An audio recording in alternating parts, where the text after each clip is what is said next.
안녕하세요. 오늘 제가 제주 도립미술관에서 강의를 하게 됐는데요. 저한테 주어진 제목이 미술관 아카이브 구축과 활용입니다. 사실 최근 들어서 우리 아카이브라는 말이 많이 또 미술계에서 또 이렇게 회자가 되고, 또 각 미술관에서는 또 아카이브에 관련된 이런 부서가 생겨나기도 하고요. 또 아카이브를 전시하고 연계해서 전시까지 이렇게 활용이 되고 있습니다. 그래서 오늘 제가 드리고 싶은 이야기는 또 이 아카이브 쪽에서 또 좀 선구자적인 이런 일을 해왔던 저로서는 또 어떤 학술적인 거, 또 미술관에서의 이런 아카이브 구축 이런 거를 어떻게 해왔나, 그러니까 어떤 경험 이런 거를 같이 이야기를 해서 듣는 여러분들이나 또 이런 거에 대해서 앞으로 관심 있는 이런 기관에서 실제적으로 도움이 되는 이런 이야기를 이렇게 좀 편하게 말씀드려 보도록 하겠습니다. 최근 들어서 어떤 아카이브하고 관련된 이런 사례라고 해야 될까요? 이런 거를 우선 잠깐 살펴보는 것이 좋을 것 같습니다. 최근에 있었던 건데요. 이번에 한국화랑협회에서 미술품 시가감정이라는 것이 이루어졌어요. 그래서 19일부터 11월까지 지금 비대면으로 미술작품 시가감정에 대한 것이 온라인상으로 이루어지고 있는데, 저도 그거를 신청을 해서 19일 날 강의를 들었습니다. 21일 날 강의가 있고요. 그래서 또 이런 감정이라든지 이런 거하고도 또 다 아카이브가 연결이 되는 거죠. 그동안에 미술품 감정이라는 것이 한국화랑협회를 통해서 많이 이루어졌었는데, 작년에 또 하나의 새로운 미술품 감정평가원이라는 이런 곳이 생겨났었어요. 근데 그 감정평가원이 생겨나면서 기존의 한국화랑협회의 감정하고 이쪽하고 또 약간 마찰 이런 게 있었습니다. 그래서 이쪽에서 가지고 있던 많은 데이터 이거를 요구를 했는데, 그쪽에서는 이거를 줄 수가 없다. 그러니까 이해관계가 충돌이 됐었던 거죠. 그래서 이게 굉장히 심각하게 대립이 돼서 그 당시 이렇게 막 언론에도 보도가 됐었어요. 그래서 감정평가원 해산 과정에서 각종 분쟁이 일어났다. 미술시장의 어떤 감정에 대한 이 데이터가 단절이 된다. 이런 걸 염려를 한 거죠. 왜냐하면 이런 것들이 축적이 돼가지고 어떤 데이터에 대한 분석을 하고 나중에 평가를 하는데 이거를 공유를 안 한다. 공유를 해주지 못하겠다. 이렇게 되니까 이게 대립이 돼서 심각한 문제로까지 발전이 됐고, 또 자료 가처분 금지 신청 이런 것까지 일어날 정도로 심각한 대립이 일어났던 그런 사례가 있습니다. 미술계에서 여러 가지 이제 사건 이런 것들이 많이 일어나게 되는 거죠. 근데 이런 것들이 일어나면 이런 것들이 우리 미술계 안에서 어떤 해결이라든지 이런 것들이 이루어져야 되는데, 이런 것들이 실제적으로 미술계 안에서 어떤 최종적인 판단 또 여러 가지가 복합적으로 얽혀 있기 때문에 이게 잘 해결이 되지 않아요. 그래서 이런 것들이 결국은 미술계 안에서 해결이 안 되고 어떤 법정 이런 데로 이제 확대가 되는 거죠. 그러면서 사실은 검찰이나 이런 쪽에서는 미술에 대한 어떤 특성 이런 거를 잘 모르죠. 또 이해도 어렵고. 그래서 수사관들이 이런 사건들이 많이 터지기 때문에 미술 공부를 해야 된다. 좀 우스개 같은 소리이지만 그래서 이런 것들이 신문에 나기도 했습니다. 요즘 검찰 수사관들은 미술을 공부를 해야 된다. 또 이런 것들이 결국 미술의 어떤 우리가 알다시피 미술작품이라는 것이 돈, 상품성하고 연결이 됐죠. 그래서 미술작품의 어떤 본질적인 것보다는 이런 돈과의 연계 이런 것 때문에 결국 미술시장의 어떤 천민성을 드러낸다. 뭐 이런 얘기를 한 거고요. 여기 보여지는 컷은 그 우리가 너무나 잘 알았던 옛날에 삼성의 행복한 눈물 사건 그 그림을 지금 컷으로 사용을 하고 있는데요. 이런 것들이 이제 일어나면서 미술에 대한 공부를 해야 된다. 이런 얘기 하고요. 오른쪽에는 그 이중섭 그 작품 그 가짜 이런 것 때문에 막 논란이 됐을 때 어떤 컷이라든 이런 거를 지금 이미지로 보여주고 있습니다. 최근 들어서 뭐 위작 이런 논란이 많이 벌어지고 있는데요. 사실 그 위작이라는 이런 논란은 어제 오늘의 이야기가 아니고요. 미술사의 역사만큼이나 이게 굉장히 오래됐죠. 지금 얘기했던 대로 이런 작품이 바로 돈, 또 그 돈도 작은 액수의 돈이 아니라 어떤 큰 돈, 이러한 거하고 연결이 되기 때문에 미술의 역사, 또 위작의 어떤 역사 이런 것이 같이 간다고 보시면 될 것 같고, 이건 또 우리나라뿐만이 아니라 서양에서도 많이 일어나는 경우가 있죠. 그래서 어떤 경우 옥션을 통해서 샀었던 것이 또 문제가 되기도 하고, 또 어느 미술관에 소장품으로 있었던 것이 몇 년 후에 가짜로 발견이 되기도 하고, 굉장히 여러 가지 이제 복합적입니다. 우리가 대표적인 거를 천경자의 미인도 위작 논란, 이걸 우리가 항상 이 얘기를 하고 있죠. 재미있는 거는 이게 91년도에 사건이 발생했고요. 사실 제가 국립현대미술관에 1981년부터 96년까지 근무를 했었기 때문에 이 사건은 저도 국립현대미술관에 근무했었을 때 일어났던 사건입니다. 거기 지금 논란 일지가 보여지는 것처럼 91년도에 이 사건이 발생이 돼서 지금까지 이어지고요.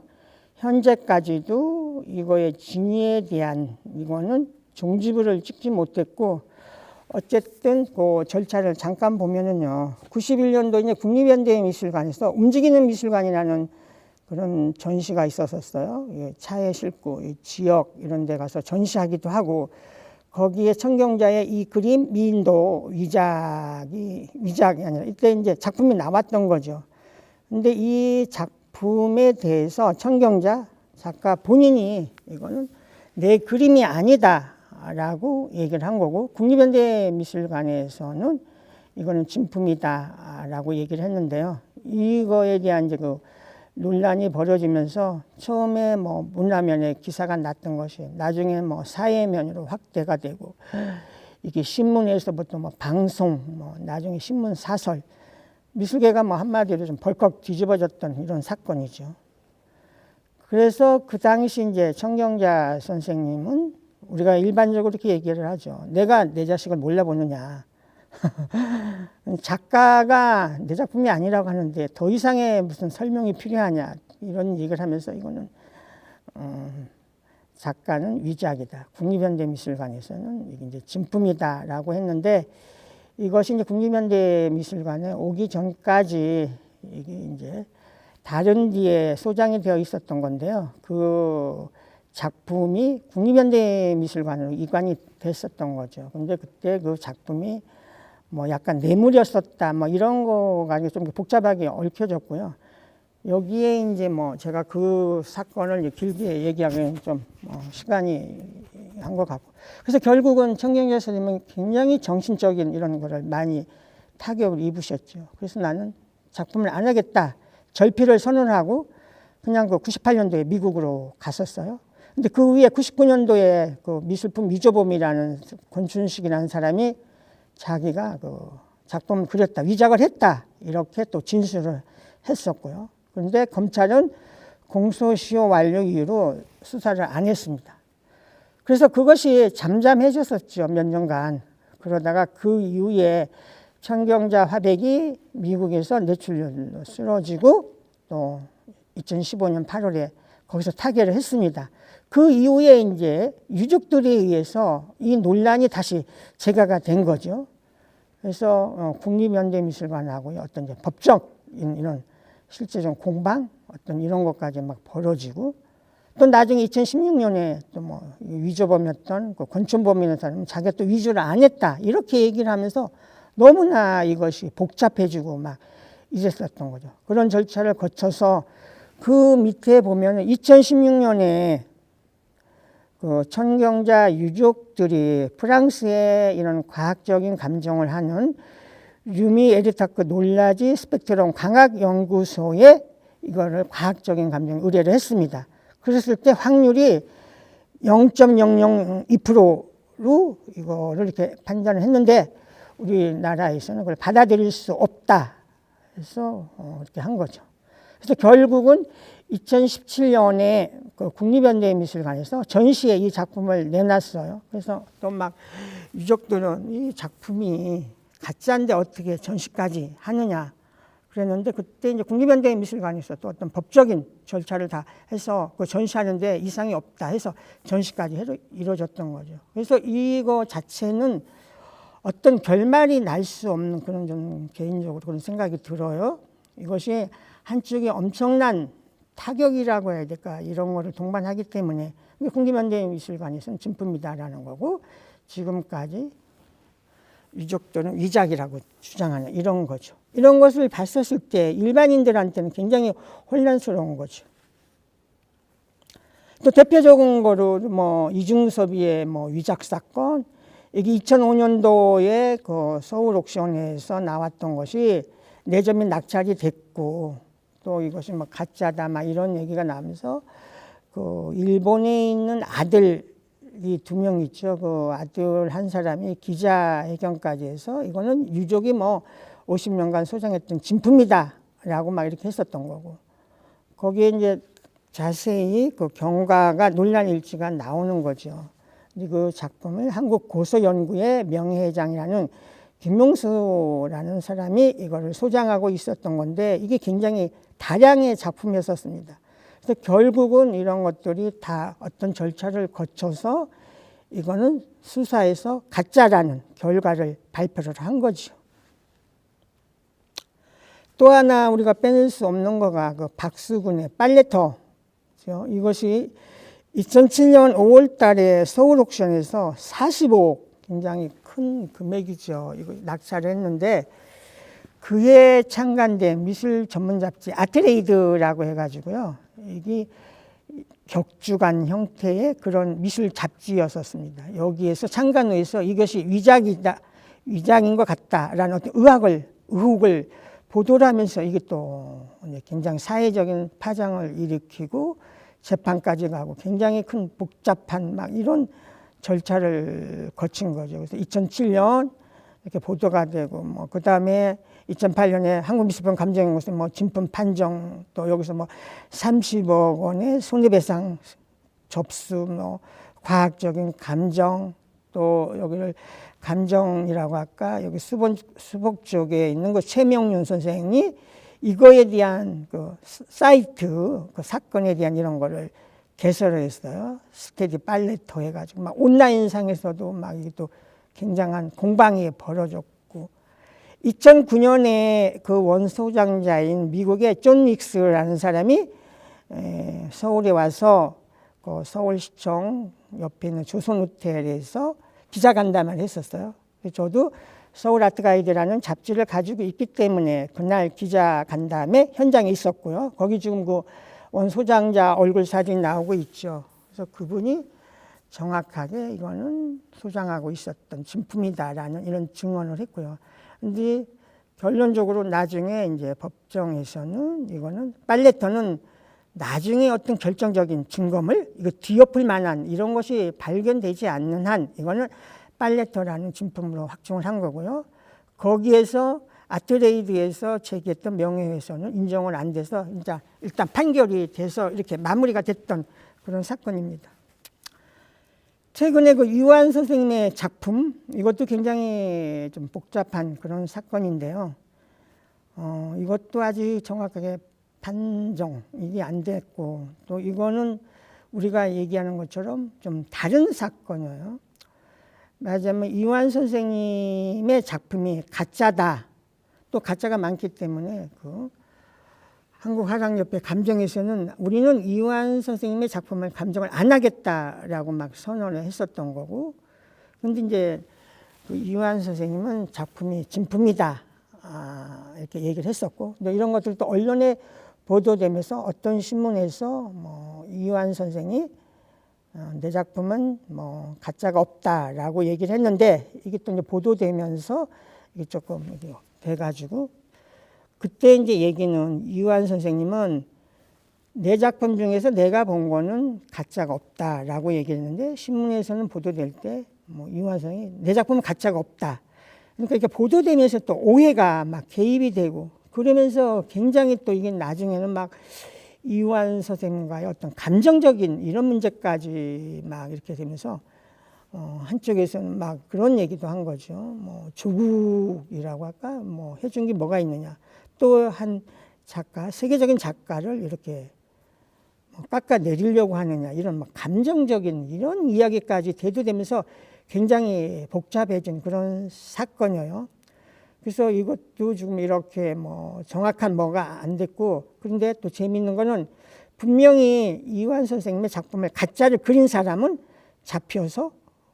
잡혀가기도 한 거죠. 근데 하여튼 그런 문제. 그래서 참 이 위작 논란이라든지 이런 거는 굉장히 중요한 문제이기도 하고, 또 어떤 판단, 어떤 판결 이런 게 또 쉽지 않은 그런 사례이기도 합니다. 또 이거는 이제 그 문화재, 고미술 이런 쪽에 있었던 건데요. 이것도 굉장히 중요한 사건이었었습니다. 우리 안견이라고 그러면 조선시대 초기에 대표적인 화가였었죠. 그 사람의 그 그림을 가지고 이것이 진품이다 아니다라는 안견 논쟁이 벌어졌어요. 그래서 제야 미술사가라고 하는 이 어느 분은 이게 이제 진품이라고 얘기했고, 또 이쪽에 우리 권위자인 안희준 선생님, 지금은 이제 서울대학교 고고미술사학과 명예교수죠.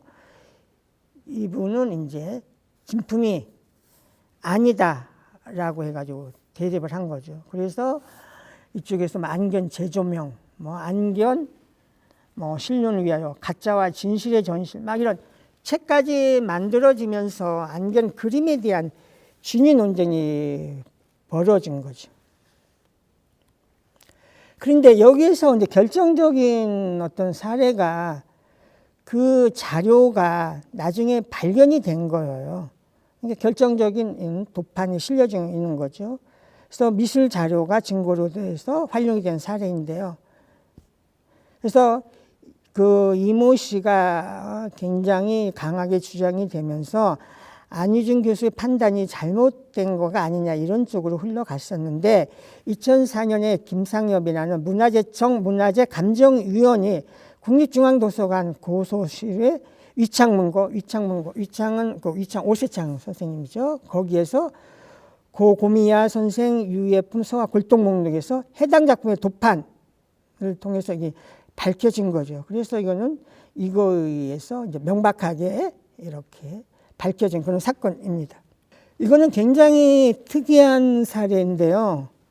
작품의 1억, 그리고 우리가 프로비넌스 뭐 이렇게 표현을 하는데, 이거는 그 존 드루의 사건이라고 해서 아카이브 어떤 위조 이런 거에서는 계속 어떤 사례로 얘기하는 그런 사례인데요. 이거는 놀랍게도 이거 존 드루 사건은 근대 미술 시장이 급속도로 성장하던 1986년부터 96년까지 영국에서 이루어졌던 미술품 위조 범죄 중 하나다. 이 사건이 다른 위조 범죄와 구별되는 것은 미술 작품보다 미술의 작품 이력을 위조를 해가지고 가짜를 진짜로 이렇게 둔갑을 시킨 그런 사례인 거죠. 사기범 존 두레는 모작 전문가 화가인 존 마이어트를 통해서 유명 근현대 미술가 위작을 만들고 영국 데이터 아카이브에 기부금을 굉장히 많이 낸 거예요. 그럼 내면서 신뢰를 얻으니까 거기로 이렇게 출입을 자유롭게 한 거죠. 그래서 여기에서 위조한 작품 보증서를 아카이브에 추가해서 이렇게 이제 위장을 시장에 내놓으면서 그걸 보정을 받은 엄청난 우리가 상상도 할 수 없는 그런 사건이 벌어졌던 거죠. 그래서 이거는 굉장히 특이한 이런 사건이라서 미술품 감정에서 중요하게 활용되는 작품이 위력이 위조될 수 있다는 걸 알려줬었던 거라 이 관계자들한테 큰 충격이 다가왔다 이런 거고요. 근데 재미있는 거는 사실 이 사건이 알려지게 된 거는 그건 존 드루하고 그 동거녀가 파국을 맞이하면서 동거녀가 이거를 일종의 제보라고 해야 될까요? 그러면서 증거를 넘기면서 이 사건이 세상에 알려지고 그랬었던 그런 사건입니다. 오늘 이렇게 말씀드리는 아카이브에 대한 어떤 키워드라고 해야 될까요? 그 중심적인 얘기, 우리가 다 아는 이야기지만 수집이라는 건 우리가 취미나 연구를 위해서 그 물건이나 재료를 찾아 모으는 거 이런 거고요. 또 자료는 더 구체적으로 연구나 조사의 바탕이 되는 거죠. 기록은 주로 후일에 남길 목적으로 어떤 사실을 적어서 남기는 거죠. 그래서 우리가 이런 말을 많이 합니다. 기억이라는 건 한계가 있고 기록은 영원하다. 또 기억이라는 건 사람마다 다르게 기억을 하는 거죠. 그래서 기록, 문서화, 활자화 되는 것이 굉장히 중요한 겁니다. 그래서 기록이고요. 미술사라는 거는 어떤 미술의 변천이나 발달 과정을 이렇게 서술하는 역사죠. 그래서 오늘 말씀드리는 그 아카이브라는 용어 자체는 지금 이제 많은 분들이 다 이해를 하고 계시는데 그 연구 보존할 가치가 있는 자료, 그 일종의 오브제적인 거죠. 이 자료 자체를 아카이브라고 얘기를 하고요. 또 이러한 자료를 보존하고 있는 그것을 보존, 관리하는 그런 기관, 그거 자체를 아카이브라고 얘기를 하죠. 그래서 우리가 행정자료, 대통령의 정책적 이런 거, 국가기록원이라는 얘기 많이 들어보셨을 거예요. 그래서 국가기록원이라는 것이 있죠. 그러니까 국가기록원도 하나의 큰 아카이브 기관인 거죠. 그래서 아카이브는 그 두 가지 뜻을 다 담고 있다라는 것을 말씀드리고요. 또 최근에 이제 시대가 이렇게 바뀌면서 우리가 디지털이라는 것을 무시할 수가 없죠. 또 디지털의 활용이 굉장히 늘어나고요.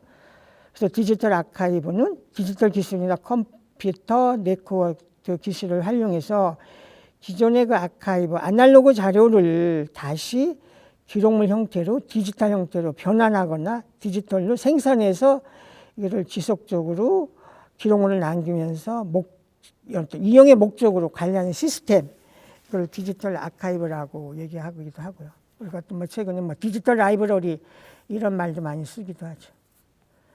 거기서 조금 한 단계 더 나간 발전 단계로 여러분들이 좀 기억해 주실 거는 라키비움이라는 용어가 있습니다. 그래서 그 라키비움은 도서관은 라이브러리죠. 책을 주로 다루는 거고요. 기록관은 아카이브라고 얘기합니다. 그러니까 또 문서, 기록을 다루는 거고요. 박물관은 작품이나 어떤 문화재 이런 거를 다루는 거죠. 그래서 이 세 기관을 합성한 말을 우리가 라키비움이라고 하기도 하고요. 이거를 복합적인 기능을 수행하는 우리가 문화유산 기관이라는 이런 말로도 쓰기도 하는데요. 결국 도서나 기록이나 작품이나 이런 거를 다루는 대상이 다르지만 실질적으로 이런 것들을 수집을 한다, 보존을 한다, 연구를 한다, 열람을 한다.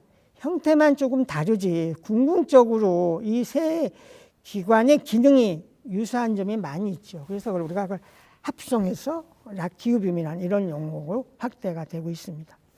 또 하나 우리가 콘텐츠라는 용어 다들 알고 계시겠지만 그 콘텐츠라는 용어는 부호, 문자, 음성, 음향 및 영상 등으로 표현된 모든 종류의 자료 또는 지식 및 이들의 집합물 이런 걸 콘텐츠라고 하죠. 그래서 한국 콘텐츠진흥원 이런 얘기도 들어보셨을 거예요. 우리가 편하게 한 세례로 얘기를 한다면 우리나라의 어떤 여러 가지 문양 이런 거를 수집을 해서 그걸 활용하게 한다든지 이런 것이 하나의 사례로서 콘텐츠진흥원에서 한 거기도 하고요.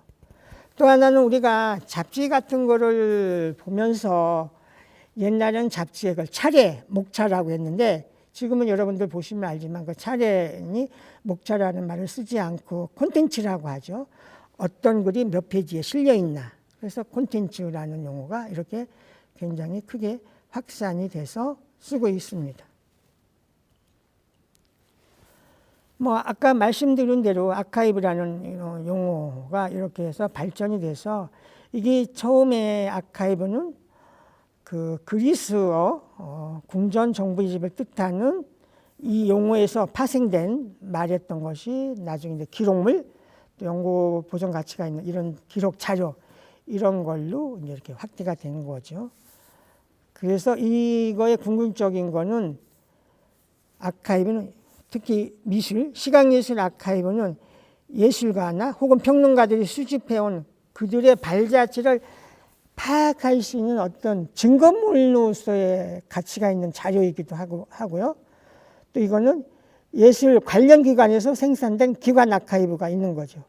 예를 들어서 제주도립미술관의 아카이브는 제주도립미술관이 만들어져서 지금까지 오기까지의 그거 자체가 하나의 기관 아카이브가 되는 거죠. 제주도 미술관이 예를 들어서 어떻게 설계가 됐고 제주도에서 미술관에서 지금까지 어떠한 전시가 있었나. 그러면 이거는 같은 아카이브지만 이거를 우리가 그거를 별도로 기관 아카이브라고 얘기를 하는 거죠. 그러면 앞으로 제주도 미술관에서는 크게 두 가지의 역할의 일을 해야 되는 거고요. 오늘 제가 말씀드리는 것 중에 가장 핵심적인 거가 두 가지입니다. 예를 들어서 제주도립미술관은 앞으로 제주도의 미술의 역사에 대한 아카이브를 수집을 하고 보존하고 연구하고 이렇게 해야 되는 일 하나 하고요. 또 도립미술관이 생기면서 개성 연해마다 만들어져서 또 해왔던 이런 것이 제주도 미술관의 기관 아카이브가 되는 거죠. 그래서 여기서 이제 큰 미술관 같은 건 애뉴얼 리포트라고 들어보셨을 거예요. 그래서 이제 문서로 된 거는 이런 애뉴얼 리포트를 만들어 가지만 문서로 되지 않은 이런 모든 자료, 거기는 그 미술관에서 해왔던 전시뿐만이 아니라 교육 프로그램, 하다못해 뭐 미술관 체험 프로그램, 또 어떤 경우 했었던 학술 행사, 이 모든 것들이 기관 아카이브에 되는 거죠. 그러면 앞으로 제주도립미술관은 크게 두 개의 축을 가지고 일을 해나가야 되는 겁니다. 왜냐하면 국가 차원의 미술 아카이브에서 제주 미술에 대한 아카이브도 챙겨나가겠지만 한국 미술계에서 봤었을 때는 제주 미술 아카이브 그걸 가장 잘할 수 있는 또 그런 소스 자원을 가지고 있는 것이 제주도립미술관일 수밖에 없죠. 그러면 그는 반드시 제주도립미술관이 앞장서서 만들어 가야 되는 일이기도 하죠. 그래서 그걸 해야 되는 거고 아까 말씀대로 제주도미술관 10년이면 10년 동안에 이런 것들을 해나가야 되는 거죠.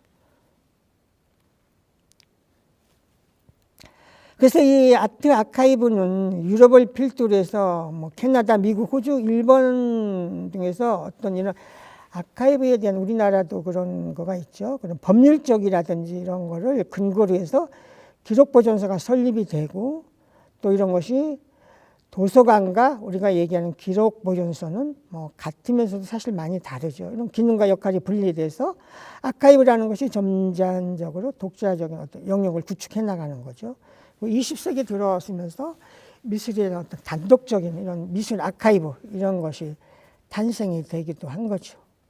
20세기 미술사에 대한 연구들이 활발해지면서 미술 아카이브의 체계적인 수집과 서비스에 대한 요구가 증대가 되고 해외 각국의 미술관과 박물관들이 미술 아카이브 관리의 필요성을 체감하면서 이런 것이 발전이 이루어지는 거죠. 그래서 이런 걸 하면서 또 가장 중요한 거는 거기에 좀 빨간 글씨로 이렇게 표기를 했는데요. 그 아카이브에서 가장 중요한 두 개의 축은 유일성과 원본성 이거를 중요시해야 됩니다. 그래서 아트 아카이브는 예술적 가치뿐만 아니라 이거는 나중에 어떤 증거와 정보적인 가치가 높아지는 거고요. 또 이거는 아트 아카이브는 일단 이제 설명하면서 나오겠지만 이거는 단순히 어떤 문서에 대한 기록이 아니고 그 아카이브 자체 하나하나가 하나의 예술 작품으로서의 가치를 지니고 있는 것이 또 예술 아카이브의 하나의 사례이기도 합니다. 그거는 이따 설명하면서 얘기가 될 거예요. 그래서 어떤 경우는 시각예술의 아카이브는 그게 그냥 아카이브로 끝나는 게 아니라 그것이 작품에 준하는, 작품의 그만한 가격, 작품으로서의 어떤 그 가치 평가를 받고 있는 거죠. 그래서 크게 우리가 그 아카이브, 도서관, 뮤지엄 이게 어떻게 구별이 되느냐, 이건 아까 뭐 앞에서 설명을 크게 제가 어바웃으로 설명을 드린 것을 참고하시면 될 것 같고요. 그래서 아카이브 같은 경우는 그걸 또 더 나누면 단일형과 수집형으로 이렇게 나눌 수가 있고요. 도서관은 뭐 우리가 설명을 일일이 안 드려도 도서관을 이용을 해보셨고, 도서관에 대한 건 우리가 다 머릿속에 가지고 있죠. 또 뮤지엄이라는 거 있고요. 그래서 뮤지엄은 어떤 경우 연구, 교육, 또 그거를 일반인들이 향유할 수 있는, 향수할 수 있는 이런 기능. 또 뮤지엄은 어떤 거를 수집을 하고 평가 분류하고 보존을 하고 또 제공까지 해야 되는 일을 하는 거죠. 그리고 또 이런 거를 소통도 하고 전시도 하고 또 연구하고 출판 개발 이런 걸 하고요. 그래서 소장품은 아까 얘기한 대로 아카이브는 도큐멘트, 어떤 기록과 아카이브를 중심으로 하는 거고, 도서관은 우리가 알다시피 인쇄도서나 출판물, 어떤 발행 자료 이런 거를 소장품으로 하고, 뮤지엄은 실제적으로 그 오브제적인 실물 자료 이런 거를 소장품으로 하는 것인데 약간 차이가 있는 거죠. 그래서 그거는 도표를 참고를 하시면 될 것 같습니다. 크게 이제 아트 아카이브는 그 위에 우리가 실물이 있는 아날로그 아카이브가 있고요. 최근에는 지금 얘기했던 대로 시대가 이렇게 변하면서 디지털 아카이브 또는 뭐 아트 인포메틱스라는 이런 용어도 쓰고 있는데요. 그래서 앞으로는 실물이 없는, 또 어떤 경우는 우리가 알다시피 실물이 없이 온라인상에서 어떤 미술 행사가 벌어졌다가 또 없어지는, 그러니까 외회수만 일어나는 이런 것들이 발생하기도 하잖아요. 그래서 이런 디지털 형태의 예술을 어떻게 기록하고 또 정의해 내려갈 것인가, 이건 또 우리가 학제 간의 연구와 어떤 전문가들의 합의가 필요한 그런 지점이기도 합니다. 그 미술관을 예를 들어서 그 기관 자료 얘기를 했습니다. 그래서 그건 작품의 어떤 수집에서부터 전시, 교육, 학술 이런 미술관에서 있었던 모든 행사가 기관 자료에 해당이 되는 거고요. 또 미술 자료는 작가의 작품과 관련된 자료죠. 그래서 작가 노트, 뭐 메모, 편지, 드로잉, 스케치북, 사진, 필름, 그 전시회 때 만들었던 브로셔, 그 전시가 있었을 때 보도된 언론 기사 이런 것들이 다 해당이 됩니다. 그래서 기록관리 과정의 어떤 절차는 거기 크게 이렇게 그림으로 이렇게 되어 있는데요. 자료 수집을 하게 되는 거죠. 수집 대상의 선별, 이게 뭐 아까 미술관을 얘기할 때면 뭐 학술이냐 전시나 공연이냐 이렇게 되는 거고, 수집에 대한 활동을 해야 되는 거죠. 이걸 구입을 한 거냐, 수준 기증을 받았느냐, 교환을 한 거냐, 뭐 조사를 한 거냐, 납본으로 받아들였느냐 이렇게 되는 거고, 또 그 다음 단계는 자료의 조직인 거죠. 그래서 이거를 주제별, 어떤 매체별로 분류를 해서 메타데이터를 작성을 하고, 어떤 경우 색인 작성, 이런 키워드 관리 정보 이런 거를 해 들어가야 되고요. 또 이거를 콘텐츠 디지털화까지 또 나가야 되는 거죠. 그래서 이미지, 사운드, 동영상 등이 이렇게 돼야 되고, 그 다음에는 이런 것들이 나중에 활용 또 찾아보기에 대해서는 자료에 대한 어떤 검색 단계로 들어가야 되는 거죠. 그래서 정보를 검색 실행할 수 있는 어떤 키워드, 어떤 분류 검색을 어떻게 할 건가, 이런 거에 대한 절차를 거쳐야 되고, 그 다음에는 또 우리가 보존을 해야 되는 거죠. 자료의 보존. 그래서 실물 자료의 어떤 비치와 보존, 또 디지털 파일을 어떻게 보존할 건가, 이런 거에 대한 문제. 그 다음에는 또 이런 것들을 우리가 가장 궁극적인 거는 활용을 해야 되는 거죠. 그 활용이라는 거는 우리가 관내에서 당장 뭐 큐레이터리 활용할 수도 있고, 또 외부인들이 열람 요청이라든지 이런 게 해올 수도 있는 거죠. 또 필요한 경우는 어떤 경우 기관, 또 어떤 경우 뭐 외부, 이런 뭐 어떤 대출에 대한 문제, 또 뭐 이런 조회, 또 어떤 경우는 우리가 뭐 이미지 같은 거, 뭐 다운로드 이런 거 얘기를 하죠. 또 어떤 경우는 우리가 그 뭐 단순히 복사하기로 복사하는 것도 있고, 또 어떤 뭐 스캔을 떠가지고 하는 것도, 그러니까 자료 활용에서는 어떤 복사를 통해서 활용하기도 하는 거죠. 이런 기록 관리 과정은 수집, 조직, 검색, 보존, 활용, 크게 5가지의 과정을 가게 되는 겁니다. 그래서 미술 아카이브의 특징은 기관이나 조직에서 생산된 기록도 중요하지만, 이거는 아까 얘기했던 기관 아카이브죠. 작가나 평론가, 갤러리스트 같은 어떤 개인 기록에 대한 것도 이제 점진적으로 비중을 차지하게 되는 거죠. 우리가 이제 미술하면 그동안에는 미술가만 이렇게 얘기를 했는데, 사실은 거기서 활동하고 있는 우리가 일반적으로 뭐 비창작 미술인이다 이런 말도 쓰기도 하는데, 평론가나 큐레이터나 뭐 미술사가, 또 화랑에서 일을 하는 그런 갤러리스트, 이런 한 개인에 대한 이런 것도 중요해서 이런 것들이 비중이 높아가는 거죠. 그래서 다양한 어떤 이제 매체와 형식, 또 요새는 미술에 대한 장르가 우리가 전통적인 이런 양식으로 나눌 수가 없는 거죠. 우리가 크로스오버 이런 말하고 뭐 다원예술 이런 얘기도 많이 들으셨었잖아요. 그래서 국립현대미술관의 경우는 자료 유형이 크게 16개의 대유형이 있고요. 그 밑에 84개 세부 유형이 있습니다. 그래서 이런 것이 구분이 되고, 이런 것이 국립현대미술관에서 만들어진 자료관리 지침이라고 해야 될까요? 이런 인쇄물도 나와 있어요. 그래서 이런 거에 자세히 나와 있고, 또 기록 자체가 작품이거나 예술적 가치를 가지는 것을 포함을 해야 됩니다. 그러니까 작가의 드로잉은 이게 하나의 아카이브이기도 하지만, 이거 자체가 드로잉, 작품인 거죠. 그 이벤트나 이 퍼포먼스 이런 거는 그 행위 예술이죠. 그래서 어떤 경우는 그 행위가 끝나면서 사라지고 또 어려움을 겪게 되는데, 이런 것들이 또 이제 사진이나 또 동영상 이런 기록물을 남겨주는 거죠.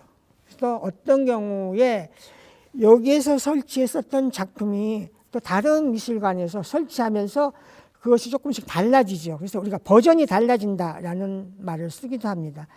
그래서 A라는 작가가 95년도에 했었던 어떤 퍼포먼스, 그 행위를 2020년에 뭐 예를 들어서 이건영 선생님이 뭐 달팽이의 걸음인가 이런 것 같은 경우는 우리가 버전이라고 하는데, 새롭게 또 그 작가가 그 당시에 장소하고 이런 건 조금 달라졌지만 새롭게 하는 거죠. 그러니까 어떤 경우는 이런 것 자체가 작품 그대로 작품이 되는 거죠.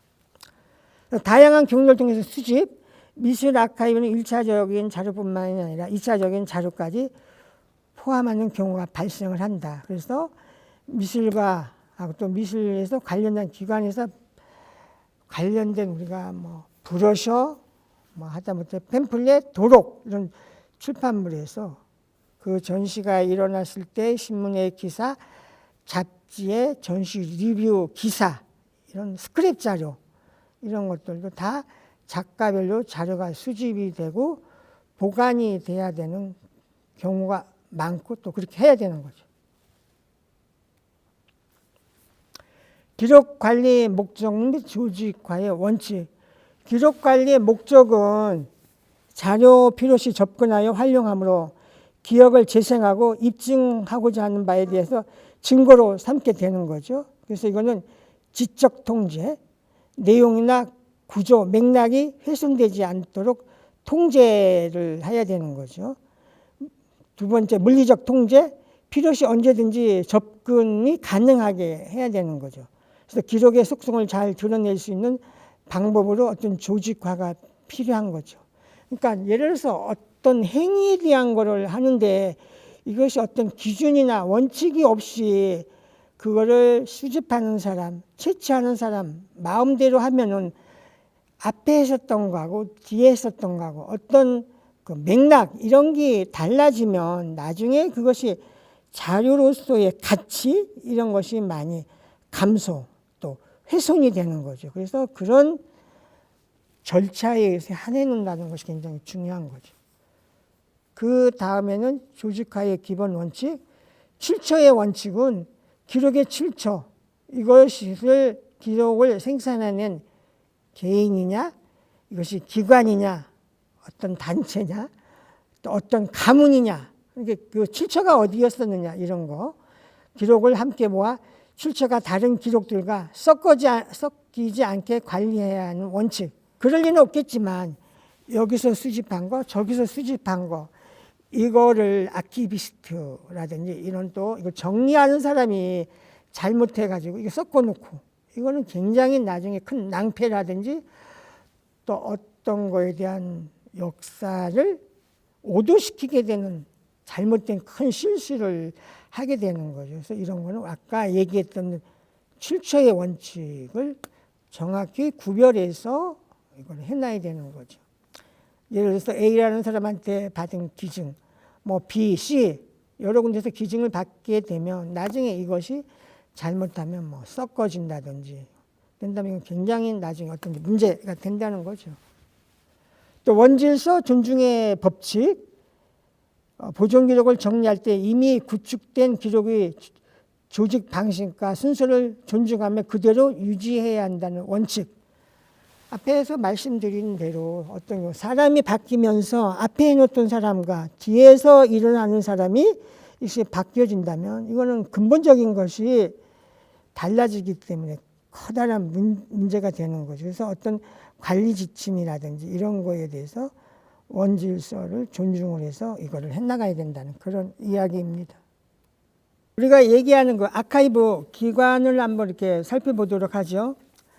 그래서 대표적인 거는 한국문화예술위원회 예술기록원이라고 있습니다. 그 예술기록원은 우리가 잘 알고 있는 서울 그 서초동 예술의 전당 안에 예술기록원이 있어요. 그래서 이제 잘들 이렇게 모르시는 경우가 있는데, 그러니까 문화예술위원회 기관이지만 그 공간 자체는 예술의 전당의 공간을 쓰고 있는 거죠. 그래서 거기에 예술기록원이 있고요. 국립현대미술관 미술연구센터가 있습니다. 이거는 국립현대미술관 과천관에 있고요. 2013년에 만들어졌습니다. 또 대표적인 공연 쪽의 아카이브는 그 국립극장 장충동에 있죠. 공연예술박물관이 있습니다. 연락제는 그 동숭동에 있고요. 서울 그 대학로. 거기는 춤, 무용에 관련된 거를 이렇게 관리하는 그런 아카이브인데요. 한국예술종합학교 성기숙 교수님이 운영하는 곳입니다. 연락제. 또 사단법인 한국춤문화자료원이 있고요. 이 춤문화자료원은 전국의 그 무용학과 교수들이 주축이 돼서 움직이는 그런 사단법인체입니다. 그 국악은 대표적인 국립국악원, 이것도 그 예술의 전당 옆에 있죠. 국악 아카이브. 또 그 마포에 있는 한국영상자료원. 또 지금 저희 김달재 미술자료박물관이 상명대학교 근처에 있는데요. 김달재 미술자료박물관이 있습니다. 또 근현대 디자인 박물관이 있고요. 또 사진 쪽에 많은 것을 가지고 있는 한미약품, 한미사진미술관에 한국사진문화연구소가 있습니다. 그리고 그 이경민 씨라고 개인이 이렇게 운영하는 사진 아카이브 연구소, 이런 것들을 예를 들 수가 있습니다. 그래서 여기 지금 이렇게 보여지는데 시각적으로 시각예술은 뭐 금방 말씀드린 대로 국립현대미술관, 미술연구센터, 예술기록원, 한 작가에 대한 걸 총 망라했다고 보면 되죠. 그 용인에 있는 백남준 아트센터, 대학로에 있는 아르코 미술관 아카이브, 또 김달재 미술자료박물관, 한국미술기록보존소, 한국사진문화연구소, 사진아카이브 연구소가 있고요. 공연예술 쪽으로 봐서는 이제 대표적인 것이 국립국악원의 아카이브, 또 한국춤문화자료원, 아까 얘기했던 그 연락제를 그냥 춤자료관이라고 얘기를 하는데요. 춤자료관, 연락제, 국립극장에 있는 공연예술박물관이 있고요. 또 우리가 아까 얘기했던 어떤 행정적인 자료, 문서 자료 이런 거가 큰 다른 덩어리로 국가기록원이라는 얘기 들어보셨을 거예요. 이거 국가기록원이 성남에 있었고 지금은 그 국가기록원 그거는 대전에 있죠. 그리고 한국영상자료원 여기에는 우리가 얘기했던 뭐 영화, 필름 이런 거를 가장 망라해서 가지고 있죠. 한국영상자료원이 있고요. 외국의 그 왼쪽에 보여지는 뭐 빅토리아 앨버트 박물관, 미국의 게티 미술연구소, 미국의 모마 도서관 아카이브, 미국 미술 아카이브, 뭐 구겐하임 미술관 아카이브, 아시아 아트 아카이브 이거 약칭을 AAA라고 얘기를 합니다. 여기가 홍콩에 있어요. 영국의 데이트, 또 독일의 카셀 도큐멘트 아카이브. 이 카셀 도큐멘트 아카이브 같은 경우는 카셀 도큐멘타라는 것 자체가 5년에 한 번씩 열리는 세계에서 가장 또 이런 전위적이고 앞서가는 그런 미술 행사이죠. 우리가 뭐 비엔날레는 뭐 설명 안 드려도 너무나 잘 알지만 이 카셀 다큐멘터는 그 주기가 5년에 한 번씩 열립니다. 그거 말고 또 하나 독일의 대표적인 거는 뮌스터 조각 프로젝트라는 말 들어보셨을 거예요. 그건 10년에 한 번씩 열리는 겁니다. 그러면 카셀 도큐멘터 같으면 5년에 한 번씩 열리는 그때 열렸던 것 자체를 아카이브 하는 거죠. 우리나라 그 어떤 아카이브에 대한 설립 시도 이런 거를 좀 살펴보도록 하죠. 특히 뭐 여기서 이번 주제 중에 하나가 아카이브 구축에 대한 이런 거를 주제로 이렇게 얘기를 했기 때문에 이 부분을 그래도 지나간 역사지만 그것도 하나의 역사니까 잠깐 살펴보도록 하죠. 그래서 그 당시에 뭐 아카이브라는 이런 개념이라고 할까 이런 말들이 쓰지가 않았을 때예요. 근데 1985년도에 서대문구 연희동에서 우리 조각가로 유명한 김영중 선생님이 연희조용관이라는 거를 운영을 했었었죠. 거기에서 김영중 선생님이 연희조용관에서 이런 이제 자료관, 아카이브 이런 거를 시도를 했었습니다. 그래서 88년 7월에 설립자의 그 선생님의 자료라든지 또 유용준 선생이라든지 미술계 이런 분들이 카탈로그라든지 뭐 슬라이드 막 이런 거를 기증도 하고 그래서 여기서 이제 그런 거를 만드는 거죠. 자료관. 그래서 그 자료 목록집이라고 그 두 권이 보여지고 있습니다. 거기에 5년간 4차례에서 거기서 가지고 있는 자료에 대한 뭐를 목록화해서 이런 자료집을 만드는 거죠. 그래서 이런 거가 있었고요.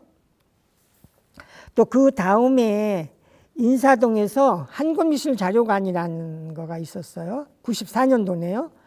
이한권 씨는 원래 서양화가였었어요. 근데 이 사람이 이런 거에 관심이 있어서 그 당시 종로구 인사동 신탁은행, 지금은 신탁은행이 다 없어졌죠. 그 건물, 지금의 그 신상갤러리에서 있었어요. 그래서 그게 나중에 이사를 해서 마지막에는 지금 서울 그 관훈갤러리 뒤에 자리 잡고 있었고, 저도 거기를 제가 드나들었었죠. 그 건물 자체는 지금은 한국공예디자인문화진흥원, 그 약칭 KCDF라고 합니다. 그 건물이 들어섰는데 거기에서 한국미술자료관이 있었어요. 그래서 여기서도 이런 작가의 이런 자료 이런 거를 모아서 서비스를 하겠다 해서 그 옆에 작가 선정해서 이런 거에 대한 일종의 홍보물이네요. 이것이 거기서 또 이 사람이 이런 것도 했지만 또 화집을 만드는 뭐 편집 일도 했었어요. 그래서 위에 보면 한권미술자료관 또 한권 토탈아트라고 했었죠. 이것도 몇 년 안 가서 이제 문을 닫게 된 거죠. 그 다음에 그 연곡제 아트 컨설팅이라는 게 있었는데 이것도 90년대 중반이에요. 여기 이제 설립자가 고요송이라고 나오는데 이분이 이제 여성분이에요. 원래 광주에서 활동을 했고 고복순이라고 얘기를 했었는데 이 사람도 이런 거에 대해서 굉장히 관심이 많아서 굉장히 앞서갔었던 거죠. 그래서 종로구 부암동에서 이런 일을 하겠다 해서 영국제 아트 컨설팅이라는 이름을 내걸고 한국 근대미술에 대한 자료를 수집하고 전산화하고 정보화하겠다. 그래서 한국 현대미술 작가들에 대한 발간 사업을 하겠다. 그 오른쪽에 보면 지금 광고가 있고 또 본인이 CD롬 작품지 시대의 작가의 미술 자료 정리에 대한 소견 이런 글을 미술 세계에다가 기고도 하기도 했었죠. 근데 이 분이 나중에 이 일이라는 게 참 어려워요. 그래서 그 서대문구 홍은동으로 이사를 했었는데 또 약간 화재 이런 것도 만나기도 했었고 또 재미있는 하나의 에피소드를 잠깐 말씀드린다면 그래서 이분과는 이제 같은 일을 했었던 거고 그러니까 저도 이제 관심이 많았는데 몇 년 후에 뭐 거의 미술계에서 이름이 잊혀지고 또 이분이 뭘 해가는지를 도저히 모르게 됐었어요. 근데 어느 날 저는 뭐 제 하는 일이 그러기 때문에 지금도 우리가 서울에서 발행하는 신문은 조간 12종, 석간 2종을 보고요. 또 지방지 같은 경우는 모든 지방지를 보지는 않지만 각 지역의 대표적인 거를 우리가 인터넷을 통해서 봐요.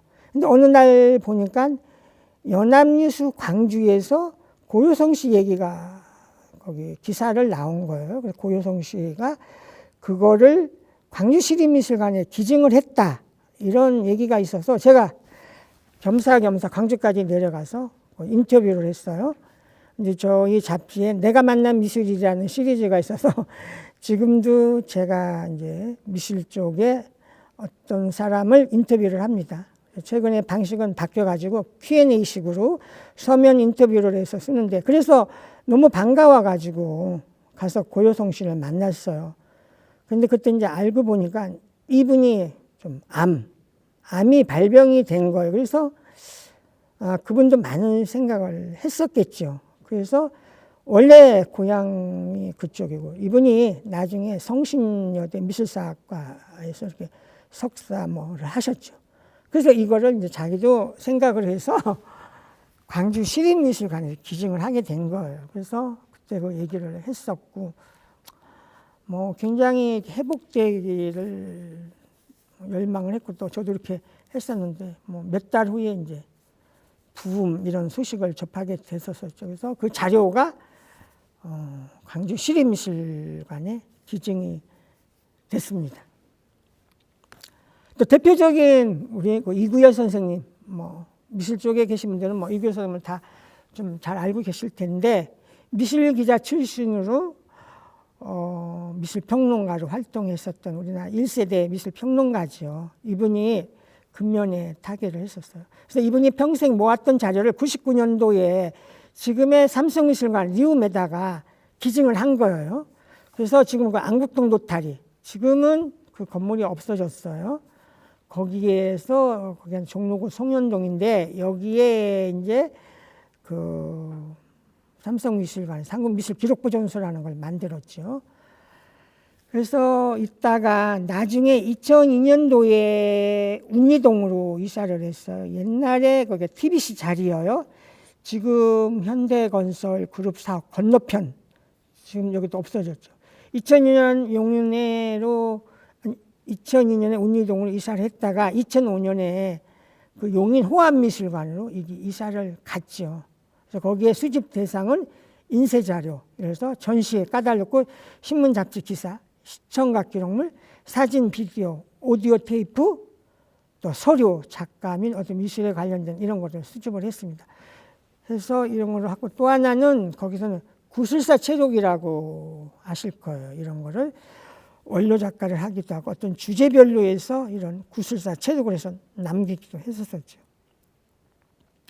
근데 그 이후에 좀 안타깝게 한국미술기록보존소 자체의 영역이라고 할까 활동이 많이 축소되고 좀 안타까운 일이 벌어진 거죠. 그래서 거기에 실질적으로 좋은 자료도 많이 가지고 있고 뭐 이런 것들이 석사 이상 뭐 하는 사람들 어떤 기준에 의해서 제공하기도 하는데 우리가 접근성이라는 거 아시죠? 용인까지 가고 뭐 사전에 신청해야 되고 이런 복잡한 거라서 좀 안타깝죠. 그래서 거기에 많은 이런 좋은 자료가 있는데 활용이 좀 잘 안 되고 있다. 좀 안타깝다. 이런 거를 말씀드릴 수 있습니다. 그래서 이런 것들이 정부 차원에서 만들어져야 된다 해서 연구 보고서라든지 막 이런 것들이 많이 나왔었어요. 맨 지금 왼쪽에 보여주는 예술 자료의 체계적 관리 활용 방안 연구, 이것이 뭐냐면 그 아카이브에 대한 중요성이 대두되니까 정부 차원에서 이런 것들이 만들어져야 된다 해서 이거 연구 보고서고요. 그 연구 보고서에 저도 연구자로서도 참여를 했었어요. 그래서 이거를 바탕으로 해서 2010년에 한국문화예술위원회에 있었던 곳이 독립을 해서 국립예술자료원이라는 게 만들어졌어요. 근데 안타깝게도 이것이 4년 만에 다시 뭐 예산 감축이다, 뭐 업무의 중복성이다 해가지고 국립예술자료원이 없어진 거죠. 그래서 다시 문화예술위원회 하나의 산하의 부서로 가버린 거예요. 그러니까 굉장히 안타까운 거죠. 말하자면 정책이 퇴보를 한 거죠. 그리고 그 두 번째 보여주는 거는 예술의 전당도 처음에는 이런 예술 자료관을 만들겠다 해서 이런 그 당시에 기본 계획 이런 것도 나왔었어요. 근데 이게 실질적으로 이 아카이브 기관을 만든다는 게 쉽지가 않은 거죠. 그래서 이것도 예술의 전당도 전당이 생길 때부터 이런 걸 만들다가 하다가 못 만들었고, 또 그 다음에 뭐 시각예술에 대한 이런 세미나 또 뭐 이런 것들이 많이 열리면서 지속적으로 이게 만들어져야 된다라는 것이 있었고, 또 저도 이런 곳에 가서 세미나에서 주제 발표도 많이 하기도 했고, 이런 것들이 국가적으로 갖춰져야 된다, 만들어져야 된다, 이런 주장이 되어 왔던 거죠.